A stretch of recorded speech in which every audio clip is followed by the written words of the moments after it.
Mira, amo a los niños, tengo una pequeña, pero en la formalidad tengo que pedirte que no esté un pequeño en la sala.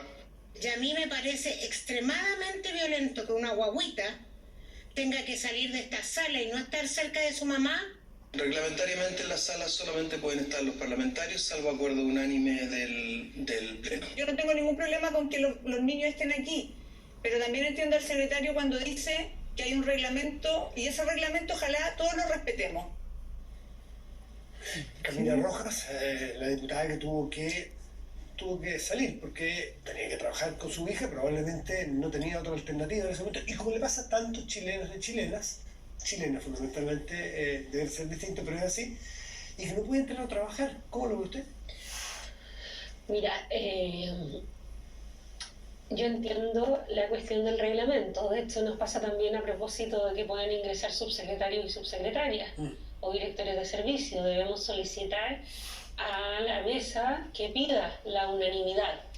Y quiero recalcar que aquí no fue una actitud generalizada, sino que fueron solo 2 parlamentarios quienes no dieron la unanimidad.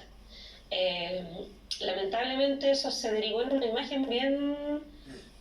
Yo la encontré bien triste, de la diputada Schneider llevándose a la chiquitita para afuera, en medio de todas esas cámaras, pero más allá, porque he visto harto en redes sociales, me han comentado mucho como, bueno, pero ella es diputada, tiene muchos recursos, pero yo creo que si hay algo que es una experiencia transversal a la crianza, seas padre o madre, y que es una experiencia transversal a la crianza, atiendas un kiosco o seas gerenta general, es que en algún momento va a pasar algo y vas a tener que llevar a tu hijo al trabajo. Es una experiencia que le ha pasado, yo creo, a todas las madres, a muchos padres también que también están presentes en la crianza, y por lo tanto a mí lo que me entristece mucho por la pequeña, porque creo que fue una imagen bastante violenta, pero también la señal que se da a miles de madres trabajadoras que viven esa contradicción de que de repente, pucha, a tu hermana le salió un imprevisto, alguien chocó, se atrasó la micro y tenés que llevarla. El problema es que esto se resuelve, lamentablemente, de una manera que lo que hace es que algunas mujeres se inhiban de buscar trabajo, porque dice, es que si no voy a poder en esa eventualidad llevar a mi hija o mi hijo, yo prefiero no trabajar, porque a mi hija no lo voy a dejar botado, ¿no es cierto? Entonces, este tipo de cosas, es la ministra del ramo, al final es un obstáculo que quizás no lo habíamos visto de esta manera.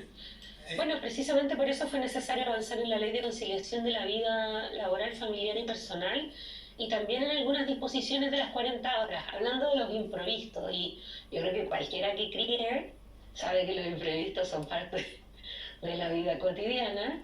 Son la norma. Son la norma. Lo excepcional es poder salir a la hora y que no pase nada.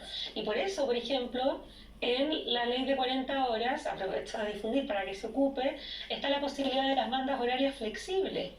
Es decir, que quienes tienen a su cargo menores de 12 años, hombres y mujeres, porque como todas las leyes dedicadas a familia en nuestro gobierno se han establecido corresponsabilidad, se puede solicitar entrar un poquito más tarde o salir un poquito más temprano, no las dos, pero una de las dos. ¿Por qué? Porque esos imponderables ocurren, y esos imponderables ocurren, y si no están institucionalizados, ordenados, también son un problema para el empleador.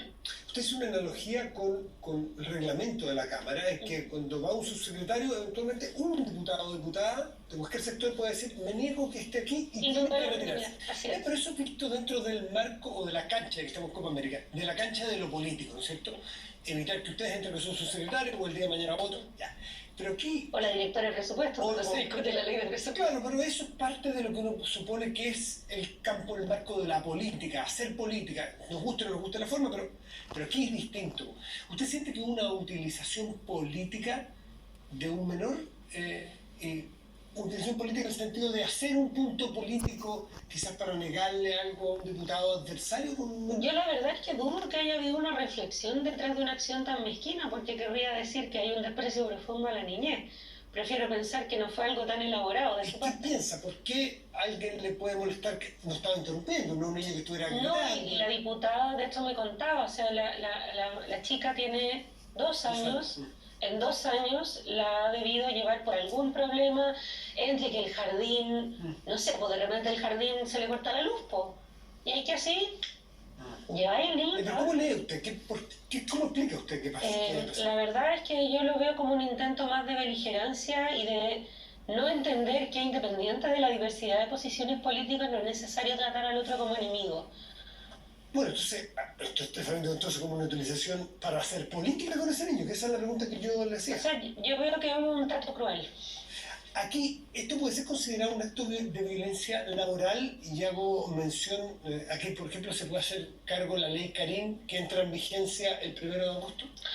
La verdad es que podría ser considerado como un episodio de discriminación, sobre todo a la luz de que la legislación ha ido avanzando y hay nuevos principios que se deben considerar, como por ejemplo lo que esta misma Cámara de Diputados aprobó, que es la Ley de Conciliación de la Vida Laboral, Familiar y Personal, que reconoce la esfera de la familia como algo que en determinadas circunstancias necesita que se ordene en formas excepcionales para el entorno laboral. Otro ejemplo, la Ley de Conciliación de la Vida Laboral y Familiar, y aprovecho a pasar el dato para que se preparen para noviembre, permite que las personas que también tienen hijos que van a tener vacaciones durante el calendario del Ministerio de Educación puedan solicitar prioritariamente su feriado legal en ese periodo, para facilitar la conciliación, ¿cierto?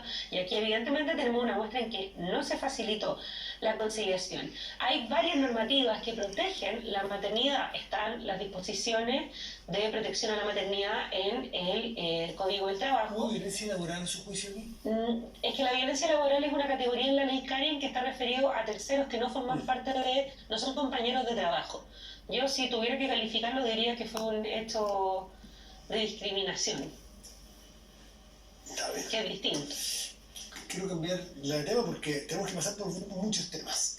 ¿Cuándo se presentará definitivamente el proyecto de aborto que el presidente hizo mención el 1 de junio? Le doy una pista que motiva la pregunta. El diputado Ibáñez dijo que en diciembre se presenta. ¿Es así? ¿Lo tiene caracterizado usted?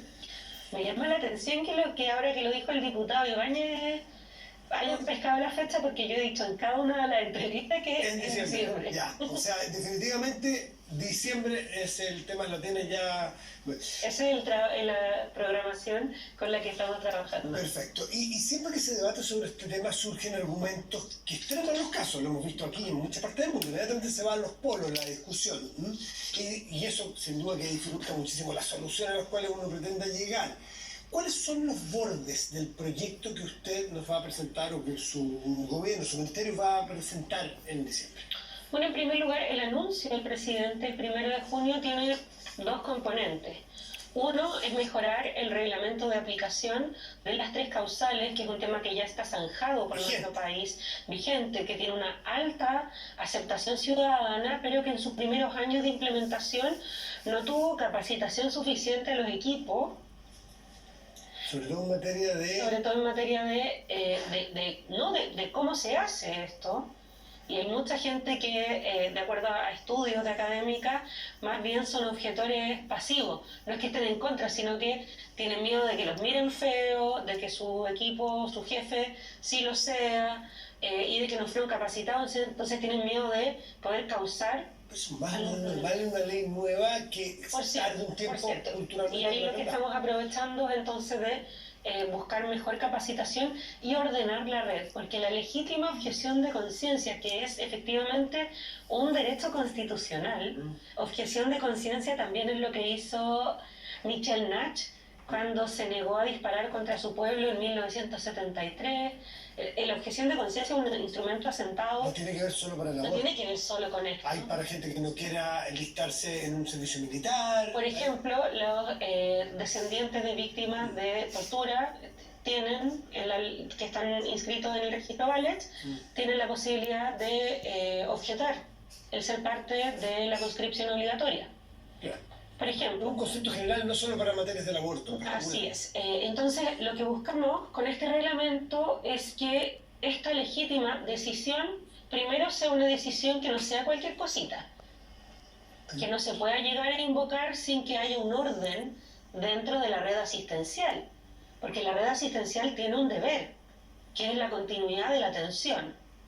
Entonces, eso en primer lugar, y en segundo lugar, ordenarlo para que ninguna niña, mujer, por vivir donde vive, en un lugar donde tenemos 5 hospitales públicos, donde hay 100% de objetores, No tenga acceso a la ley. no tengo acceso a la ley. Esa es una parte de la ley de aborto que Esa es una parte del reglamento. hace mención a las 3 causales ya aprobadas, ya funcionando. Y esto es algo que se está viendo en Contraloría General de la República. Pongo un ejemplo concreto. Una de las regiones que tiene las más altas tasas de violencia sexual contra niñas, Punta Arenas.